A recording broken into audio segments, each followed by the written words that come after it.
dubartoonni keenya kan mana madaamii keessa hojjetan wallahi rabbi barakaa sanitti godhu rabbi firee keessanii asheeta irraan asheeta rabbi sinaa godhu.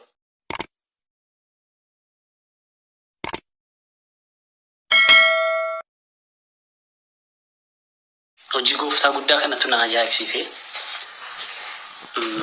Amma tun viidiyoo kana waraabiin daqiiqaa muraasa dura obboleettiin keenya tokko yeroo hedduu deebitee bilbiltirraan kaasnee yoo xiqqaate torbanoota tokkoon ta'a har'a carraa argadheerraa kaasee shahaadaa na qabsiisee gama islaamummaan deemuu barbaadaana jettee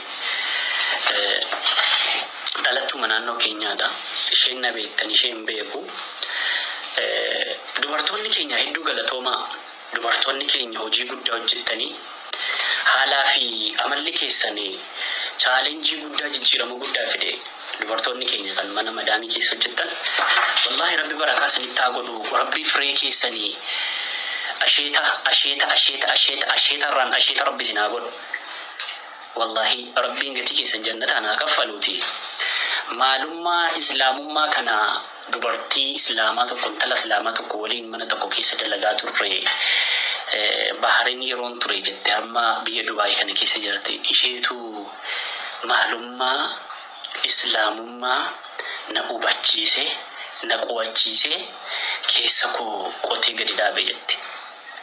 Bakka itti dhaladhetti mana barnootaa waliin yeroo kutaa keenya keessa daree nuun barannu keessa hin jijjiru ani uumamumaanii maal akka ta'e hin beeku islaamummaa kanan jaalladhaa jette.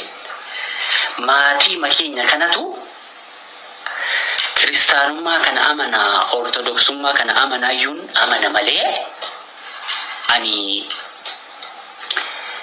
dhugaadha jedhee hin amanu. Sababiin hin amanneef masqalii yeroo isaan morma kootti hidhan ofirraan kutan jaalladhu jette. Ani guyyaa tokko hayaa tokko keessatti mataa koo qullaa gadi ba'ee hin beeku namatti. Natti hin tolu jette. Biyya Arabaa kana isan dhufee jette Ramadaana waggaa darbee illee soomaa man ba'etti.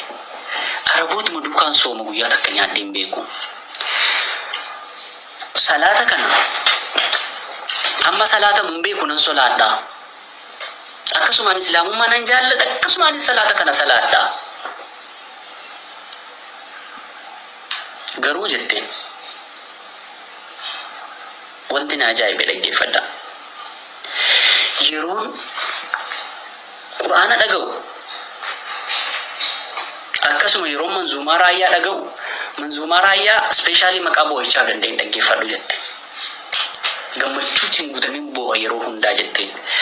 Ati dhiira islaamaa jaallattee dhiira islaamaatu si sossobeen jedheen laana jetteen. Inni tokkichi mataa koo gararraa jira isa jala taa'een kijibu kanaaf miti jette.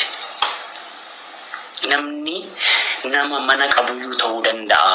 Eenyummaan namaan beekamu manayyuu qabaachuu hin danda'a. Nama heerumeedha abbaa manaayyuu qabu ta'uu hin danda'a.